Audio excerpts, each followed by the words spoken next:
ইরানের ভেতরে ১০০ জন গোয়েন্দা পাঠিয়েও কেন দেশটিকে ভয় পাচ্ছে ইসরায়েল?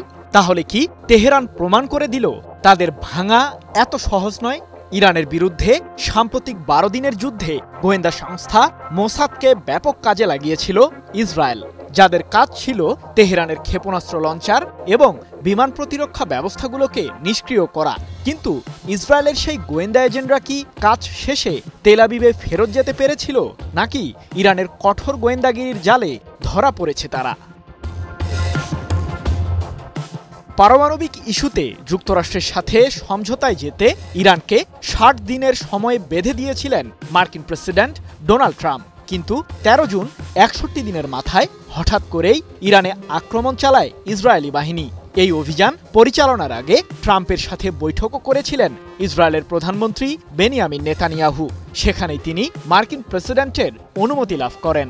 ২২ সেপ্টেম্বর এক প্রতিবেদনে এমন তথ্যই জানিয়েছে যুক্তরাজ্য ভিত্তিক সংবাদ মাধ্যম ইরান ইন্টারন্যাশনাল। যুদ্ধের ৯ম দিনের মাথায় ইরানের ৩টি পারমাণবিক কেন্দ্রে বোমা হামলা চালায় যুক্তরাষ্ট্র। কিন্তু প্রশ্ন হলো, ইরানের সামরিক ও পারমাণবিক স্থাপনার নির্ভুল তথ্য কিভাবে পেল ইসরায়েল? ইহুদিবাদী দেশটির একটি সূত্র সংবাদ মাধ্যম ইরান ইন্টারন্যাশনালকে জানিয়েছে, অনেক আগে থেকেই নাকি ইরানের ভেতরে মোসাদের এজেন্টদের বিশেষভাবে প্রশিক্ষণ দিয়েছিল ইসরায়েল। মোসাদের ওই ১০০ জন এজেন্ট পরবর্তীতে ইরানের ভূগর্ভস্থ ক্ষেপণাস্ত্র কেন্দ্রের তথ্যসহ সামরিক ও পারমাণবিক স্থাপনাকে নিষ্ক্রিয় করার কাজে জড়িয়ে পড়ে। এমনকি ইরানের সর্বোচ্চ ধর্মীয় নেতা আয়াতুল্লাহ আলী খামেনিকেও হত্যার ষড়যন্ত্র করেছিলেন নেতানিয়াহু। কিন্তু শেষ মুহূর্তে কেন পিছু হটেছিল ইসরায়েল? এ প্রসঙ্গে ইসরায়েলের প্রতিরক্ষামন্ত্রী ইসরায়েল ক্যাটস বলেন, যদি সুযোগ থাকতো আমরা খামেনিকেও লক্ষ্যবস্তু করতাম। ধারণা করা হচ্ছে ইরানের সর্বোচ্চ ধর্মীয় নেতা কঠোর নিরাপত্তা বলয়ের মধ্যে থাকায় তাকে লক্ষ্যবস্তু বানাতে ব্যর্থ হয় ইসরায়েল।